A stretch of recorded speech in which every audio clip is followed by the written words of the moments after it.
નમો માં અન્નપૂર્ણાને પાએ અલ્પ બુદ્ધિ જાય સવની ત્યારે અન્નપૂર્ણા પ્યારી માતા પ્રીતમ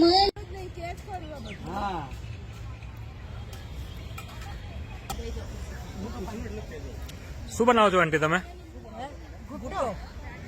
ભુટ્ટો જામનગર નો ભુટ્ટો સરસ ફોટા પાડો મીડિયામાં આવશે, વિડીયોમાં આવશે. તમે શું બનાવો છો મેડમ? ઓકે.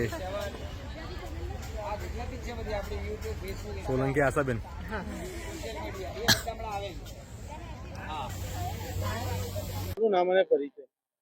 હેલો અમદાવાદ, કેમ છો? હું છું શેફ મિસિસ ઈના ગૌતમ.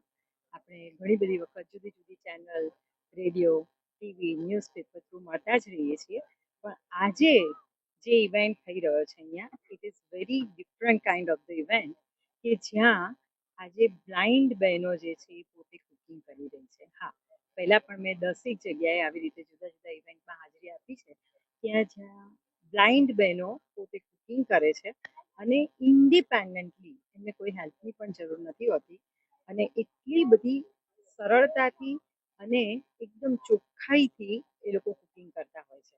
એટલે માત્ર કુકિંગ જ નહીં, ઘણી બધી સેન્સીસ એ લોકોની એટલી આર્ટ જેને કહેવાય ને, કે સંગીત હોય, એ ચિત્રકળા પણ એ લોકો કરતા હોય છે, મેકઅપ પણ જાતે કરતા હોય છે, ફેશન શો પણ કરતા હોય છે.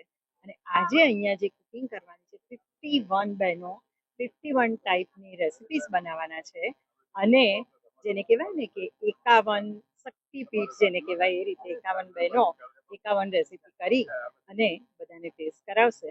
અને આના માટે આઈ કોંગ્રેચ્યુલેટ મુકેશભાઈ, લાયરી સાહેબ, સદવિચાર પરિવાર અને બાકીના બધા જ ગેસ્ટ ઓવર હિયર કે જે લોકો આ ઇવેન્ટને બહુ સરસ રીતે સપોર્ટ કરી રહ્યા છે. અને ભગવાન આ બહેનોને આવીને આવી બહુ જ સરસ મજાની શક્તિ આપે. મને એવું લાગે કે ભગવાન પણ આજે એ લોકોને કુકિંગ કરતા જોઈ અને વિચારશે કે મેં એમને એક આંખની જે શક્તિ છે એ ઓછી આપી છે, છતાં દેખતા માણસની જેમ જ એ લોકો પૂરેપૂરા વિશ્વાસ સાથે કામ કરી રહી છે. તો આઈ થિંક ભગવાન પણ એવું કહેશે કે ના, નેક્સ્ટ લાઈફમાં તો આ લોકોને આપણા કરતાં પણ વધારે સરસ એવી દ્રષ્ટિ મળશે. તમે એક શેફ છો અને તમને ખબર છે કે દેખતી આંખે રસોઈ કરવી અને આંખ વગર રસોઈ કરવી કેટલું ચેલેન્જિંગ છે. બહુ જ ચેલેન્જિંગ છે, કારણ કે આપણે જ્યારે કુકિંગ કરતા હોઈએ ને ત્યારે હું પણ જ્યારે કુકિંગ કરતી હોઉં ત્યારે મારું ધ્યાન એમાં હોય કે મને નાઈફ વાગી જશે, છીણતા છીણતા કંઈક છોલાઈ જશે, તવી અડી જશે, દાજી જવાશે. અને ક્યારેય બીજા બધા કામ તમે એવી રીતે કરી શકો કે બે બાજુ ધ્યાન હોય તો ચાલે, પણ કુકિંગ એવી વસ્તુ છે કે તમે બીજી બાજુ ધ્યાન આપી અને ગેસ ચાલુ કરો કે કામ કરો તો ના ચાલે. ક્યારે તમે લોકો પણ આંખ બંધ કરીને 2 મિનિટ માટે કિચનમાં કામ કરી જોજો તો તમને ખબર પડશે કે how difficult it is. Sir, આપનું નામ અને પરિચય. હું પ્રવીણ લહેરી, મેનેજિંગ ટ્રસ્ટી સદવિચાર પરિવાર. સાહેબ, આજે અહીંયા બ્લાઇન્ડ ઇવેન્ટ થવા જઈ રહી છે, તેના અનુસંધાનમાં છે અને કેટલી બહેનો આમાં ભાગ લઈ રહી છે? લુઈસ બ્રેલ નામના ફ્રાન્સના પ્રજ્ઞાચક્ષુએ જે બ્રેલ લિપિ શોધી અને જેના કારણે પ્રજ્ઞાચક્ષુઓ માટે વાંચવાનું સરળ બન્યું અને એમની વ્યક્તિત્વ વિકાસની યાત્રા વધારે સુદૃઢ બની, એવા બ્રેલની જન્મ જયંતિના દિવસે આપણે 51 પ્રજ્ઞાચક્ષુ બહેનોને 51 અલગ અલગ વાનગીઓ જાતે બનાવીને નિઃશુલ્ક સૌને આસ્વાદ કરાવવાનો કાર્યક્રમ શ્રી મુકેશભાઈ પટેલના ટ્રસ્ટના સહયોગથી આ જગ્યા ઉપર ગોઠવ્યો છે. આ જગ્યા ઉપર આ બીજો પ્રસંગ છે. ગયા વર્ષે પણ આવો કાર્યક્રમ ગોઠવ્યો હતો. 3000 કરતા વધારે લોકોએ આ આસ્વાદનો લાભ લીધો હતો અને આજે રાતના 8 વાગ્યા સુધીમાં અનેક લોકો આનો લાભ લેશે.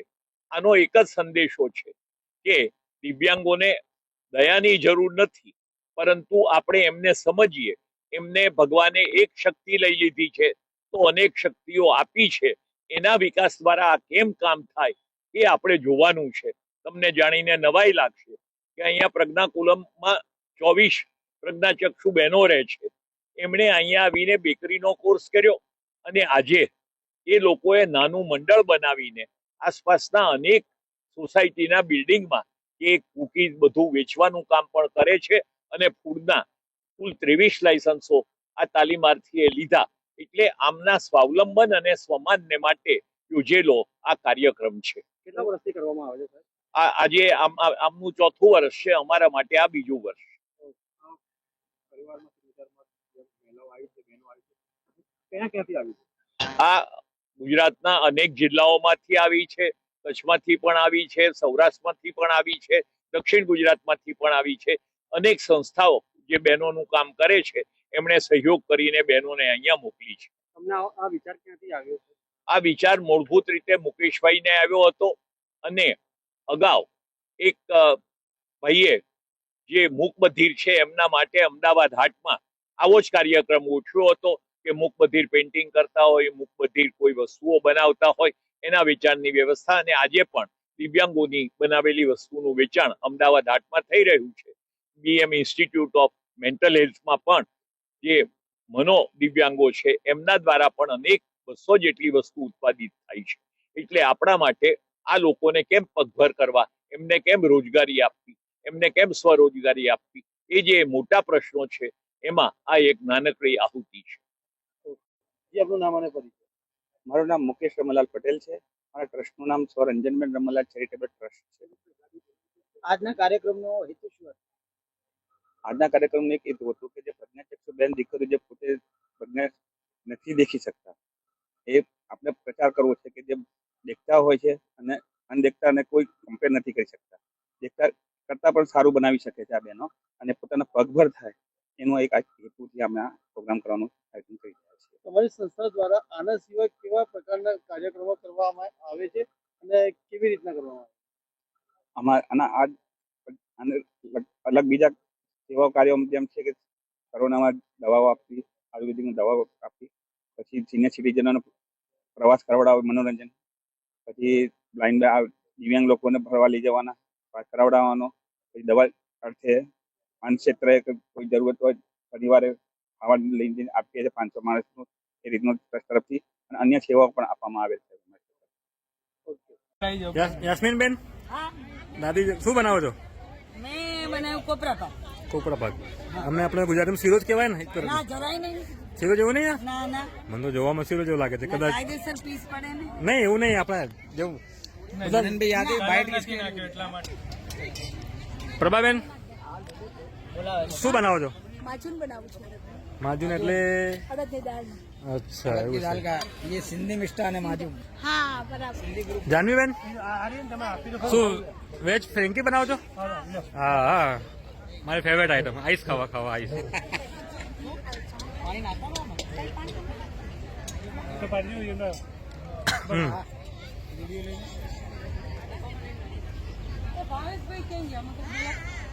કનકબેન, તમે શું વેરાયટી બનાવો છો?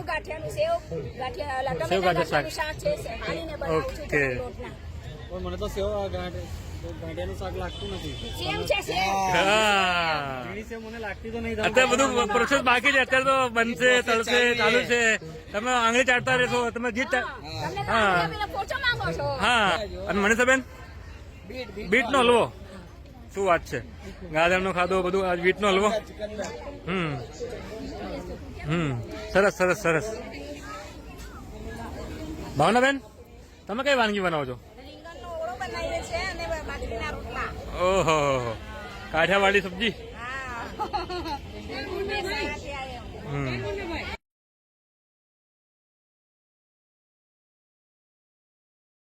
આખા વર્લ્ડમાં એ માન્યતા મળી ગઈ એની, અને અત્યારે એ લુઈ બ્રેલ ડેના નામે આપણે આજે એને ઉજવીએ છીએ. Okay, thank you. બેલાબેન.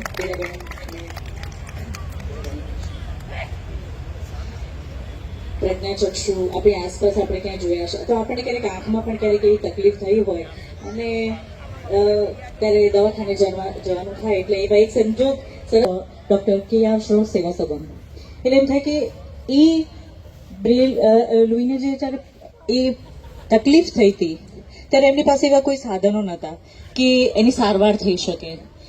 એ કદાચ એમને કોઈક હાથ દોર્યો હોત તો કદાચ એમની આંખ બચી ગઈ હોત. પણ હવે ચિંતા કરવાની જરૂર એટલા માટે નથી કે સવિચાર પરિવારના આ સરસ મજાના નવા બંધાયેલા કેમ્પસમાં આંખને રિલેટેડ કોઈ પણ આવી બધી જ સારવાર બહુ જ આમ કહેવાય ને કે એનો આમ